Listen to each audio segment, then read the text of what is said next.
Welcome to Booth Adventure Travel's YouTube channel. So today we're going to talk about clothing to take on safari. So first of all, before I start on anything else, this is my pile of shirts that are going on safari. Yes, that is my entire, including wearing one and putting one small one in my carry-on bag. That's it. This is all I'm taking. So as far as shirts go. So what I'm saying to you is this is not a glamour trip. So you do not have to have a different outfit for every day. You don't have to have a different outfit for evening, for dinner. It is nice to have something clean to change into sometimes. And I will sometimes take an extra overshirt that I wear just for dinner. But it's not a glamour trip. You can have clothes washed while we're there, so you don't have to take a ton of things with you. You can have things washed and then rewear them again and again. So the next thing I would say to you is that you do not have to buy safari clothing. Safari clothing is great. I have some, which I love, but just any summer weight shirt that you're comfortable in that is breathable, lightweight, works. So I tend to take a couple of very lightweight t-shirts. These are very, very lightweight. I like the Columbia shirts like this. These come in sleeveless, short sleeved, and long sleeved. So I have some of each. I prefer a sleeveless most of the time, but if you get a little sunburn, sometimes a sleeveless shirt hits a different area and you'll have one little strip that will get burned on usually whichever side happens to be out the window when we're driving in the afternoon, evening. So it's nice to have some short sleeves so that you can protect that if you do get a little sunburn. I also like the cool shirts. So this is one kind of cool shirt. This was one of the first ones that came out. This is super, super lightweight. Also sleeveless. They come with sleeves as well. So this is an Arctic cool shirt, which you can get on Amazon or you can get it from the Arctic Cool site. So those are all very comfortable. Bright colors. They tell you don't take bright colors on safari. Well, you know what? We are not going out walking for the most part, so it really doesn't matter. You can take bright colors. What I would say is don't take all bright colors. So then if we are doing something that you might be out doing some walking, or if you're going on a safari where you're going to be boating, you might want to blend in more. You might want to wear the drabber colors on those days, but you don't have to take all drab clothing. So then we also have safari shirts. So this is a safari shirt I got years ago at REI. This shirt has been on every safari with me since 1999. It's super lightweight. You can't find them anymore. That's why I only have one. But the great thing about a super lightweight material like this, which you can get other ones, the Columbia ones are also very lightweight. And here again, I have a bright color, which I do wear sometimes. I particularly like this when we go shopping and people want to find me. If I wear my bright shirt, they can always find me. If you have questions, or if we go sightseeing in Cape Town, a lot of times I'll wear a really bright color shirt so people can find me quicker.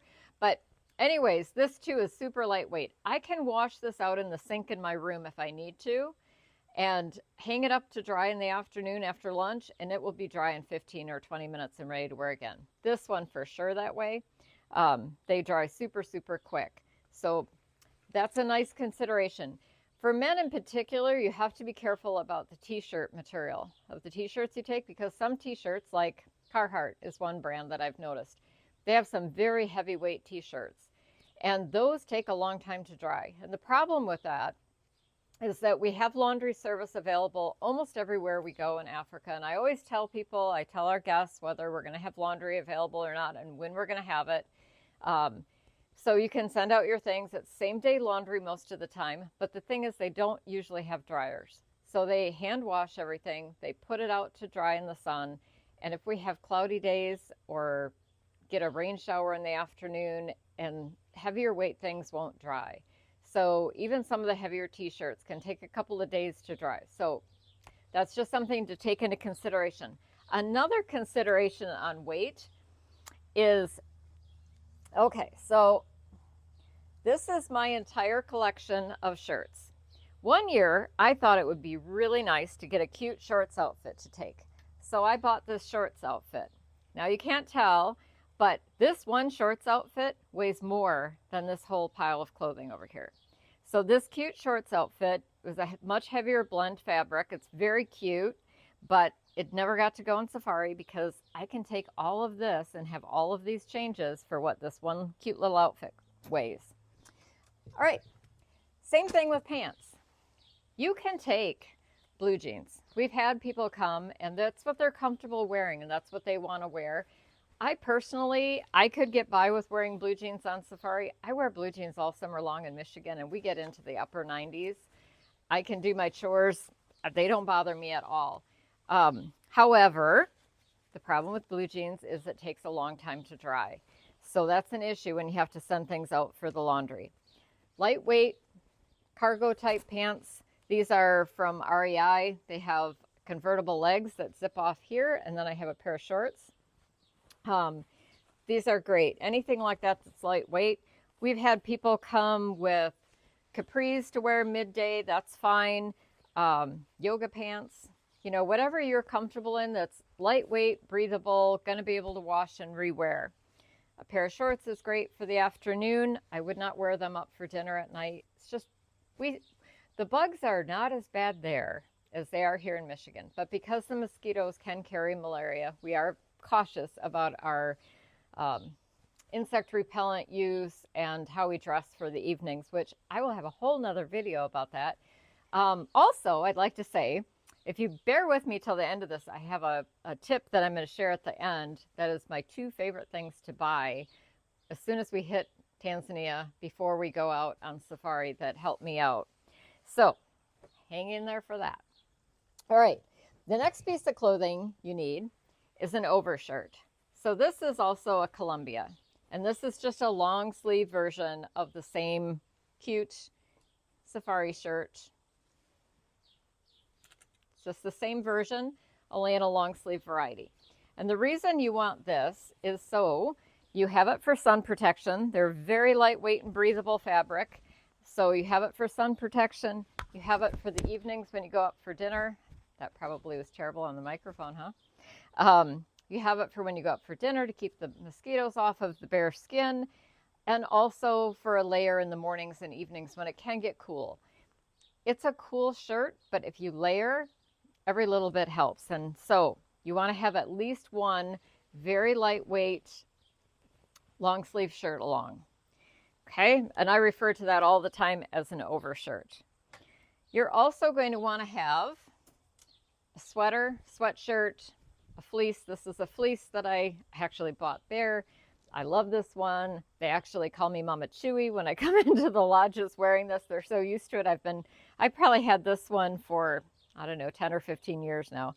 But you want to have a fleece because mornings, especially at the high altitude, like in Ngorongoro Crater, can get very chilly. And also, depending upon what time of year you're going on safari, it can be chilly in the morning and at night. So, the other thing you do not want to leave home without, no matter the season, because you just never know, is a raincoat. So I buy just a cheap raincoat, waterproof. Yes, I want it definitely waterproof, but no frills. So very lightweight, no extra pockets. I mean, it has pockets, but it doesn't have a cute belt and it doesn't have a lot of extra stitching and a lot of pockets. It's just very, very lightweight. I buy my raincoats one size larger than what I wear. So if I get caught in the rain, I can have my camera underneath my coat to protect it a little bit. So that basically covers all of the necessities of the clothing items. If you are a person who really, really, really hates bugs, especially if you're going during the migration, if you go by predators and by large herds of impalas, wildebeest, zebras, you're going to have a lot of flies. If you're lucky enough to see a hunt and or come upon a kill, you're going to have a lot of flies there. If you're a person who that's really going to bother you, that you're getting buzzed all the time, bug jackets. These are amazing. These are super lightweight. You will not be hot wearing one. And they're basically one size fits all. I think they come in a large, extra large, and they might come in a 2XL. I just have the large, extra large. They are very comfortable. They ball up into next to nothing to throw in your luggage just in case. They cost about 20 bucks. So if you think that flies buzzing you while you're trying to take photos is going to drive you crazy, get one of these. You can also get bug pants. So if you really are worried about tsetse flies in particular, which I'll go into all of this on another video about insect repellent and how we deal with the insect issues of Africa. But if you really think that you might be bothered by the tsetse flies, they tend to go for your ankles, so you might want a pair of pants. They have these in pants as well. They also have a hood, which Kim has a hood because he can't stand the flies buzzing his ears while he's trying to do video or photos. So he has a hood that he wears. So that's another helpful tip. Okay, what else do we need as far as clothing goes? As far as the number of things, I take about 6 shirts, plus I wear an outfit on the plane that I would be comfortable wearing on safari. So I wear safari pants. If it's wintertime when I go and cold here in Michigan, I just put silk long johns on underneath. I wear a safari shirt, and then I also pack an extra pair of underclothes, socks, and an extra shirt, which the shirt I pack is always this one because it's so tiny and it doesn't take up any space hardly at all. But then, and also I know if I got stuck and my luggage didn't make it, I have one outfit that I can wash and wear, and it's going to be fine. So that's just my little thing because I cannot carry on everything because I have the camera equipment. So I have to check a bag, and sometimes bags can be delayed. So I take 6 shirts, one I'm wearing and one in my carry-on. And then I take 3 pairs of pants. One set I'm wearing and 2 pairs of pants are in my checked bag. That way I have a pair on, a pair that might be out for laundry or dirty, and a spare pair in case I come in soaked or got muddy or whatever, that there's one to spare. You could get by with 2 pair. 3 is just more comfortable.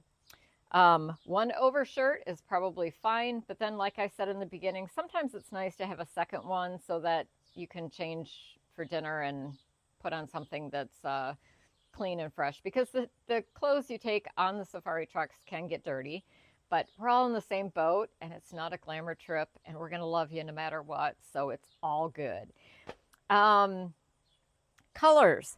So I touched on that you don't have to worry about the bright colors because we're on the vehicle 99% of the time for most of our safaris, unless you specifically know that what you're doing is different. If you're going gorilla trekking or you're going to do a lot of hiking, that's different, and we'll talk about that. But for the most part, you can wear whatever colors you want. The only things I would say is if you take white is fine. White gets dirty, but who cares? I mean, you know, as long as it's something that washes out, it's fine. But you won't want to wear it up for dinner at night. A lot of our dinners are by candlelight or open air at least. And if you wear white, you will attract more moths. So the lights from the candles or the dimmed lighting that we have in the dining room, if it's open air, your white is going to reflect more light and you're going to be the one getting bugged by the little bugs. So I just would caution to not wear white up for dinner. Other than that, you can wear white during the day if you'd like. The other thing that you are told, and I hear this over and over, and I preach this for decades, don't wear blue and black. That's what I was always told. You don't wear blue and black because that's the colors of the tsetse fly traps that they put out to sterilize the tsetse flies. So blue and black are definite no's. They attract the tsetse flies. Don't wear them. That is not true. So I've told people this for years. Finally, one of our guides, Mohammed, who you will probably meet if you come on safari with us to Tanzania, he told me quietly one time, you know, that's not actually true, right?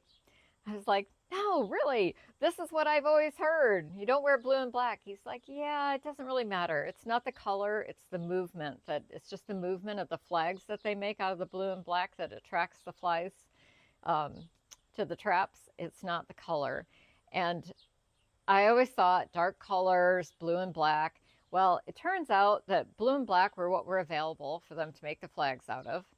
And Moody also made a really good point of if it was the color, then all the tsetse flies would be biting him, not me. So that makes perfect sense. It's not dark or light. It's just the movement, and sometimes in the vehicles it's your position in the vehicle too. There are some places that are worse to be for the tsetse flies, but I'm not going to tell you that or you'll all be fighting over who sits where. Anyhow, so that's basically it as far as color choices and that kind of stuff. So a couple other things to cover are hats. So just for the average day on safari, you're probably fine with a baseball cap. We're in the trucks, so we have a roof over us. The roof opens up, and then we have a space, probably like that you can view out when we're at a sighting, or you can photograph out or whatever. But we have some shade. So probably just a baseball cap is good most of the time. But if we're getting out of the vehicle, you are going to want something with a brim. So something like this is fine. I have this absolutely beautiful hat that Safari Mate from one of our previous trips got me, and it's absolutely phenomenal. I forgot it on my trip last October, and then I was afraid to take it in December because I didn't want it to get damaged because it is so cool. And it is tough sometimes to keep things from getting crushed, but a hat like this with a nice big brim, so you're going to protect your ears and your neck, is great. I have to see if I'm brave enough to take it this time so I don't crush it. And then also you can just get a cheap safari sun hat like this from Amazon. And I'll put the links for all these things in the comments. Also, I should put my plug in here that if you like this content, make sure you give us a like. I'd love to hear your comments of what we could do better, what you might like us to include in future videos. Anything you got to tell me, I'd be glad to hear it. But I will put the links for all the things I mentioned that are available through Amazon or from other sites. I will put links down in the comments. But anyways, hats like this, I always had a really hard time because I've got a really peanut-sized head. So this is actually a toddler hat. So this is made for 3-year-olds. So I don't know how I have the brains to do what I do because I fit in a hat made for a 3-year-old. But this is, the nice thing about these is you don't have to worry about, you can just crush them up and throw them in your bag and you don't have to worry about it, but you've got the protection if you need it. Along that lines, I'm going to wait till the end. The very end, I have one of my bonus tips is about sun protection. But one last thing to cover is shoes, and I'm going to duck out of the frame for a second. I'll be right back. Okay, shoes. You do not have to have hiking shoes or super heavy shoes for this. I wear Merrell walking shoes, and I am perfectly comfortable in those. Any kind of walking shoe is just fine. These are my husband's. I just have walking shoes by Merrell that are just like tennis shoes, just plain tennis shoes. If you want hiking boots, you know, just short hiking boots like these are Merrell's as well. These are great. These are just a little heavier and you don't actually need them, but if you're comfortable in that, you can wear whatever shoes you are comfortable in. I have gone in Western boots. After I had a broken leg a few years ago, and the only thing I was comfortable walking in was my cowboy boots, so I went in boots. Not a big deal. The only thing I will say about your shoe choice is that in the vehicles, if you're short like me, and you want to look out the top, you're going to have to stand on the seat. And in order to do that, you need to take your shoes off. So no shoes on the seats. You can slip your shoes off and then you can step up on the seats. So it's nice to have shoes that tie that you can just slip in and out of. So when I get on the truck, I untie my tennis shoes and I loosen up the laces so that I can slip in and out of them really easily. And then I'll stand up to look out. I'll come back down. I slide back into my shoes. I don't stay barefoot in the truck because thorns sometimes come in as we're driving along, and I don't really want to leave my toes exposed to get bit by bugs either. And we tend to ride in the back of the truck a lot of the time so that other people can hear better. And the back of the truck we can end up with more stuff falling in, and so it's better that I slide back into the shoes. So anyways, we have had somebody that brought along a pair of slippers, and I tried that last year. I brought along a pair of Merrell, I don't know what they are. They're like second skin. They're like really lightweight shoes, and I thought I'll just put those on in the truck, and then those will just be my truck shoes, and I can get up on the seat and I don't have to take anything on and off. The thing is, they weren't totally comfortable on me, so I didn't end up using them anyways, but it was a good thought. And we did have somebody one year that brought slippers, and she would just leave the slippers in the truck, get in, change into her slippers, and she could get up on the seat without, and they had grip on the bottom of them, so she was comfortable that way. Then when she'd go to get out, she'd just switch back into her regular shoes, and it was all good. So it's whatever works for you. So I think I'm ready to move on to our bonus tip. So 2 things that I love to buy whenever we hit Tanzania. We always try and go to the Cultural Heritage Center at the beginning and the end of our journeys. And that way you get a chance to look around and shop. That's a whole nother video. The Cultural Heritage Center, I can do a whole video on the wonders of the Cultural Heritage Center. But they have 2 items that I always, either I buy or I bring them back now because it's gotten a little ridiculous. I have an entire basket of one. But the 2 things I always get are a kikoi. So this is the kikoi, and this is like just a large scarf, but it's a special material. This one is a cottony material. Now they have other ones that are beautiful, but they're scarves. You want the actual cotton kikoi. This is a special fabric that is very, very breathable, very cool. If it's really, really hot, we've gone some places that have been just unbearably hot, Botswana, the Salou one time. You can wet these and then put them on you, and then if you have a fan or you're in the truck and the truck is moving, they're like air conditioning. They are so comfortable, but they're also great for sun protection. So if you're riding and this is your outside arm in the truck, you can just have it over your arm. I also use them all the time as my dust cover for my camera. I just lay it on my lap over my camera. Works great. Also, you know, you can use it if you have an ear that's getting sunburned or whatever, you can do this. They're super, super flexible. They cost 10 or 15 bucks. I always have one. I bring mine with now because I have favorites, but 10 or 15 bucks. My other thing that I buy on every trip, because I'm always cold, is I buy a Masai blanket. So they're 10 or 15 bucks as well. I think they're 15 at the Cultural Heritage Center now. I think we can get them for 10 out in one of the parks, but you know, very, very reasonable. These are super warm, and these are what the Masai use. They're wool-ish, wool blend, but they're super, super warm. You would not believe how comforting this is on a cold truck when you're going out first thing in the morning or coming barreling back in at night and the sun's gone down and it's getting cold. These are so comfortable. And I just fold mine up and leave mine in the truck. So that about wraps it up for today. I hope you found this video helpful. If you did, make sure you give us a like. I'd love to hear your comments. If there's anything you'd like to see us cover, please let me know. We're going to have some great content coming up as we prepare for our next safari, which is just over 30 days out at this point. And we hope you will join us because we have a lot of fun things planned for while we're on safari.